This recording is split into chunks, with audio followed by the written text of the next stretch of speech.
these notes will focus on, or further on, kind of the debate that was happening over slavery and how it evolved into an all-out civil war.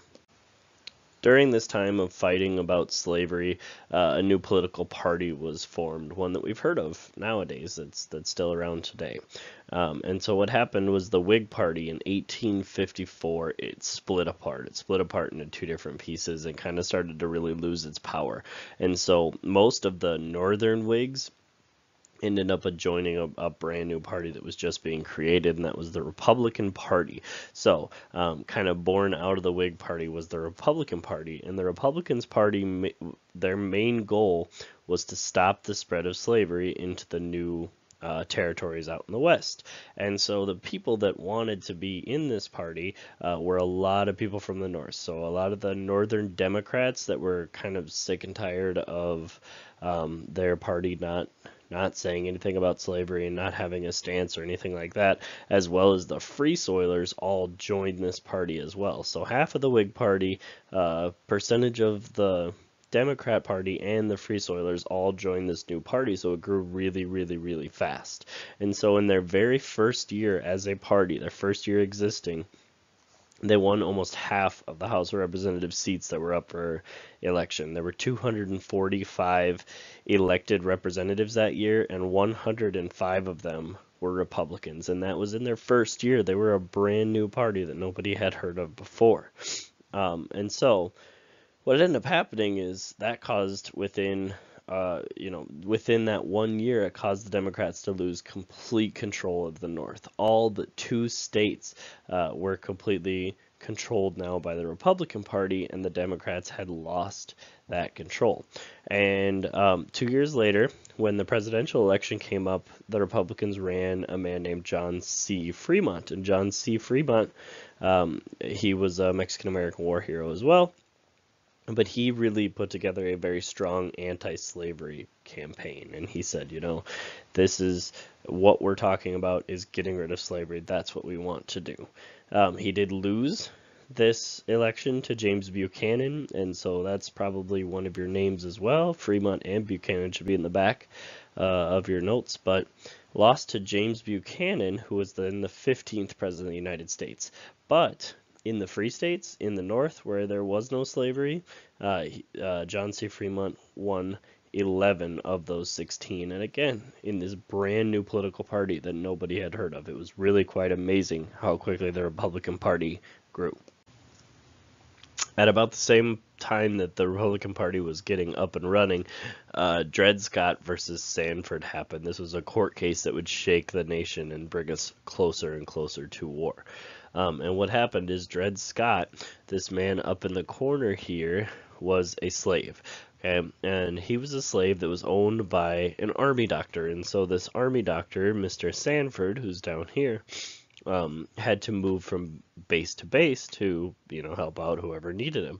And so they had lived in a number of different states, but for a long period of time they lived in both Wisconsin and Illinois.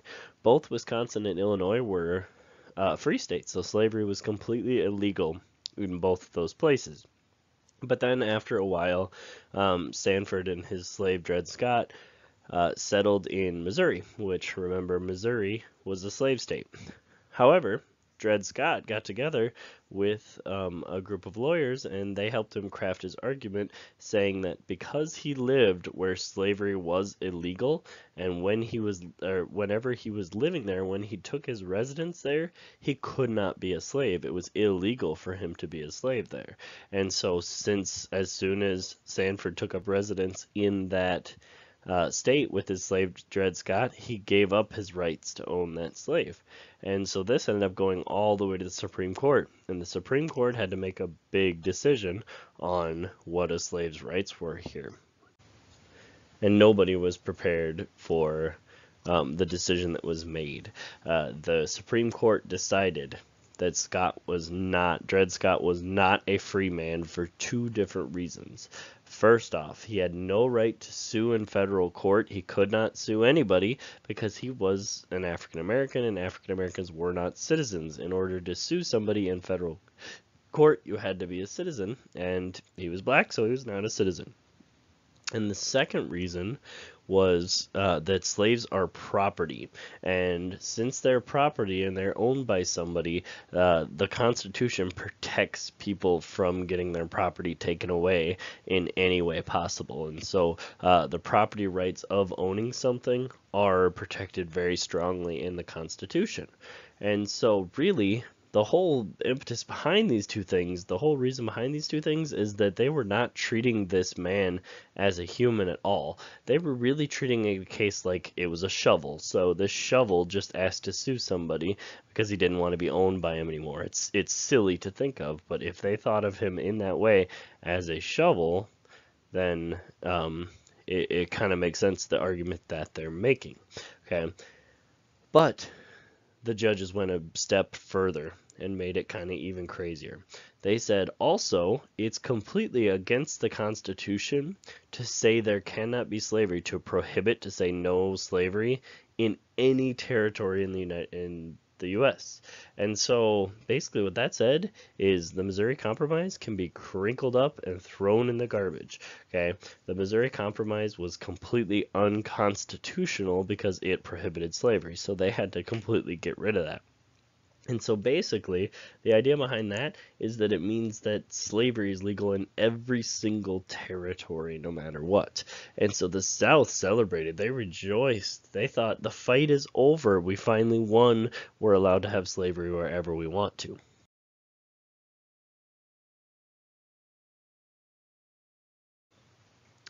Obviously, the reaction in the North was quite a bit different. People were very, very angry to hear in the North that that this decision had been made. Okay, now outside of that, Frederick Douglass, if you remember him, he was that speaker. He was a former slave, very much an abolitionist that wanted slavery to end now. He said, his quote was, "My hopes were never brighter than they are now." And so, why would he think that? Why would he say, this is great, this is a good thing for abolitionists? Well, what it did is it made the people in the North so mad that they were willing to fight a war now, and they were really willing to go to the steps that they had to take to completely get rid of slavery. And so it made him really excited, because it brought many people into being an abolitionist just because of how it worked out. However, we'll talk about what's on the slide here. There was anger and outrage, and people were so mad in the North that many of those people joined the abolitionist cause and became abolitionists themselves. But the whole idea is, does it make slavery stronger? Okay, well, if you think about it, the whole idea before of all these people that were not abolitionists, they said, you know what? We think that even if we just limit it to the South and we don't add any new states in, it's going to die out. People are going to realize it's not a good thing, and they're not going to want to keep doing it. So eventually even the South will stop it. Okay, but now with this whole new decision, it can spread, it can get bigger, and our whole nation's identity can become about slavery. And so that really will make it stronger. One of the people that was caught in this and reacted to Dred Scott was Abraham Lincoln. And we've already started reading about him and kind of who he is, but he at this time was a lawyer, and he spoke out against the decision, saying it's wrong, it can't be correct. He said African Americans, the fact that they can't be citizens is completely wrong. It's based on a false view of history. So if we think about history, we think about the Declaration of Independence, some of the first words in there are that all men are created equal. And so the fact that these African American men are not even allowed to be citizens is, he's saying, completely against history and what our founding fathers wanted. So there's a long time rivalry between Abe Lincoln and a man we've talked about before, the Kansas-Nebraska Act, Stephen Douglas. And this is a picture of Stephen Douglas again up here. But Abraham Lincoln, so after being a lawyer, he spent a short amount of time in Congress. He was a Whig House or representative, and he voted for the Wilmot Proviso and tried to get it to pass through. Remember, the Wilmot Proviso wanted there to be no new slavery in any of the new land. And then he got so disappointed by the Wilmot Proviso not going through that he didn't try to run for another term in the House. Instead, he went back home and started to practice law. But then he had to deal with the Kansas-Nebraska Act. When he saw the Kansas-Nebraska Act and how Stephen Douglas wanted to basically get rid of the Missouri Compromise just to kind of better himself and get his railroad put through, that made him angry, and that brought him back into politics to try and take Stephen Douglas out of his position of power. And so this Lincoln versus Stephen Douglas thing, it had lasted a very long time. They were long-time rivals. They had been fighting for way before they were both politicians. And so one of the big things that he didn't like is that Douglas had authored the Kansas-Nebraska Act. He had created the Kansas-Nebraska Act, which he saw as Lincoln saw as a violation of Stephen Douglas's power, and like he was just trying to grab more power. But it went back even further to where both sides had, or both Lincoln and Stephen Douglas had both been trying to court, so trying to date and marry the same woman, Mary Todd Lincoln, who is right down here. And as I said, her name is Mary Todd Lincoln. We think of her as that in history because Abe Lincoln won that battle to try and marry Mary Todd, and ended up getting the girl. So the Lincoln-Douglas argument ended up turning into a very, very famous set of debates. And so what was happening is Abe Lincoln and Stephen Douglas were running against each other for the Senate seat in Illinois. The Southerners were convinced that Abraham Lincoln was an abolitionist, so they did not like him at all, even though he had never said that. Right? He was not an abolitionist. He didn't like the idea of slavery, but he never once said that we need to end slavery right now. Right? And so Abraham Lincoln, challenged Stephen Douglas to a bunch of public debates. And so they ended up meeting up and having these debates in front of many, many people. And the whole time, Douglas was trying to defend popular sovereignty, saying it's completely up to the people. The people should get to decide if they want slavery or not. He said, we're in Illinois, we don't have slavery, we don't want slavery, but we have no right to tell Missouri what they want, okay? What Missouri wants is none of our business, okay? And Lincoln, on the other side, also Douglas was saying Lincoln is an abolitionist, he wants to get rid of slavery. Lincoln, on the other side, was saying, if slavery is not wrong, then nothing is. Okay, he's saying slavery is terrible, but I don't want to get rid of it right now. Okay, I'm not trying to do that. I know it'll hurt the South too much. We don't want to do that, but it will die out on its own. The only thing we have to do is keep it out of the new territories in the West, and then it will eventually let it die out. And he said, no, don't think that I think at all that it's a good idea to make African Americans equal. Okay, he said, I'm not trying to make them equal. I know people are against that, so I'm not trying to do it, but on the same token, there's no reason they shouldn't get all the same rights that white people have. And so this argument ended up becoming, people got to know and hear these arguments all around the world. It was printed in newspapers. It was all over the place. And so eventually Douglas won and became the senator, but this is what made Lincoln a very famous Republican all throughout the country.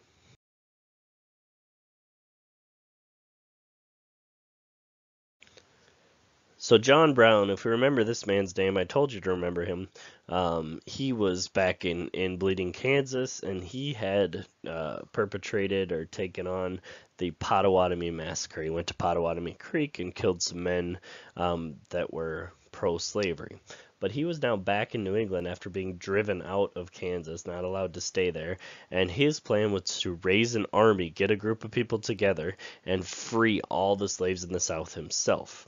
And so go around from farm to farm. If he had to, he would kill the people that were there, the slave masters, and free the slaves. And so the first step of his plan was to attack a town called Harper's Ferry, Virginia. And there was an armory there where the army stored their guns. And so he was going to go there, attack this armory, get a whole bunch of guns. Him and his men were going to get a whole bunch of guns, and then they would go and start freeing the slaves. And as they were freeing the slaves, they could give them guns, and the army would get bigger and bigger and bigger because the slaves would join them. And so he went into this armory, him and his men, and they got the guns really, really quickly. But he ended up being surrounded by the army. By Robert E. Lee was the general of the army, who was an excellent, excellent general. And he surrounded John Brown and his men, ended up attacking and killing 10 of those men. And some of the men, as well as John Brown, were captured. And John Brown himself was wounded before he was captured. And so Brown went through a trial, and he was saying that the Bible told him, that the Bible says in it that you're supposed to protect the poor, protect the enslaved, and he said, if I have to die to reach this justice that I'm trying to get to, then let it be done. So he said, if I have to die to make this, or to get closer to freeing these slaves, then that's fine. That's my purpose in life. And so he ended up being sentenced to death and executed, and on the days on the day and time that he was executed, all across the north and in New England, there were church bells that were ringing to honor this man who had gone into an armory and stolen the weapons from the government in order to try and kill some of its citizens and steal the slaves, which were their property. So it's kind of crazy that these people were honoring them, and him, and the South said, this is completely insane. You guys are honoring basically a terrorist, a person who is trying to attack your own citizens. So he's a very controversial figure, but seen mostly as a hero throughout the North. So by the time 1860 came around, it was time to elect another president. The country was seriously divided. It was, and the parties and everything were seriously messed up. And so the Republicans picked someone who was popular in the North, who was critical of slavery, who they kind of knew where he stood. They picked Abraham Lincoln. Okay, and he had become famous from those debates with Stephen Douglas, and so everybody knew him and who he was. Now, the Northern Democrats, the half of the Democrats that were up north, picked Stephen Douglas. Stephen Douglas, he kind of thought, well, if we've got 4 people going against each other, all the anti-slave people are going to go with Abe, and everybody else is kind of going to be split. So he thought, well, I'm going to lose, and Abraham Lincoln is almost for sure going to win. So what he did in his speeches is he said, well, I want to win, but if I don't, then you need to stay with the country. You cannot break apart. You cannot secede and become your own country. And so he was trying to do that, and people in the South were so mad about it that they took their rotten vegetables and eggs and they threw it at Stephen Douglas as he was giving his speeches. So it was kind of a crazy thing. There was also a group of Democrats in the South that wanted to protect slavery a little more, and John Breckinridge, who was the current vice president of the U.S., was the candidate in the South for the Democrats. And then there was another group from the South called the Constitutional Union Party, and they said, what we want to do is we want to protect slavery and we want to keep the country together. We want to fix the issues within our country, but still protect slavery while doing that. And so they had John Bell as their main presidential candidate. And what ended up happening is Lincoln won about 40% of the vote. But with the 40% of the vote, he had won enough electoral votes from those northern states, because he won every single free state, to get the 50% to win it. And so I'll show you on the next slide, we have an election map that shows which candidate won which states. But Lincoln ended up winning every free state. Breckinridge won almost all the slave states except for 4. Douglas won Missouri, and then Bell, the Constitutional Union Party, won some of the border states. And so I'll show you that on the map.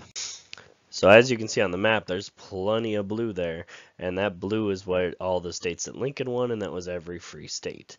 Okay, the reason West Virginia is gray because it didn't exist yet, and all of the gray states did not exist yet.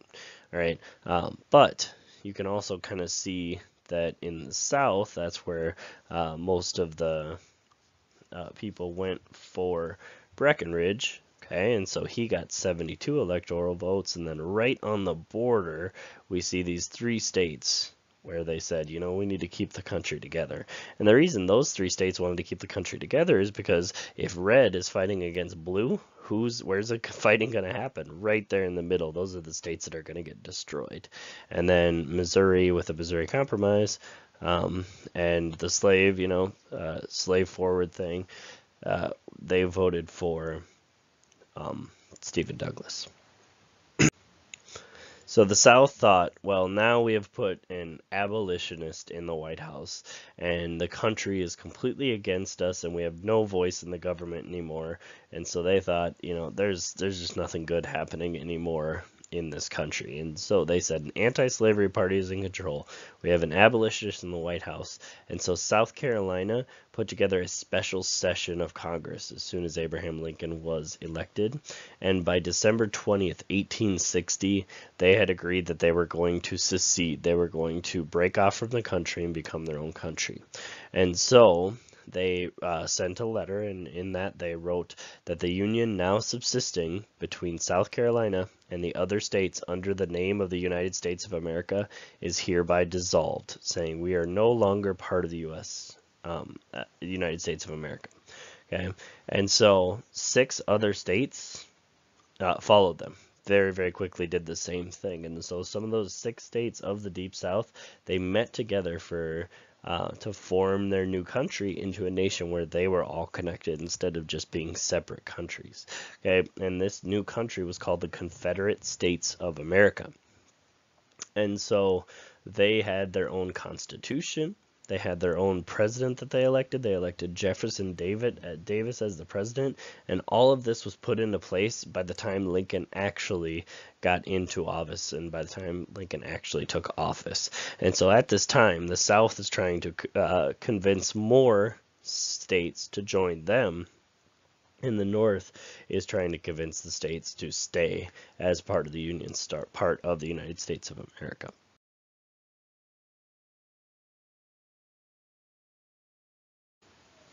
So at Abraham Lincoln's inauguration, as he was being sworn into office, he gave his speech. And he said, "In your hands, my dissatisfied fellow countrymen, and not in mine, is the momentous issue of war." So he's saying, it's on you guys, South, not on my hands, but we may have to go to war over this. And then he also said, the government will not assail you. We are not enemies, but friends. So saying the government's not going to attack you, we're your friends. And then it says, we must not be enemies. Though passion may have strained, it must not break our bonds of affectation. So saying, even though we're angry at each other, we cannot break this bond of being part of the same country and loving each other. Okay, but at the same time as he's saying these words, the people of the South are starting to take over post offices, take over forts, take over armories, take over any federal property that was owned by the government. And so the Confederate States of America was taking government property that the United States of America owned. And so Lincoln had to make a decision. He had to decide, what am I going to do about this?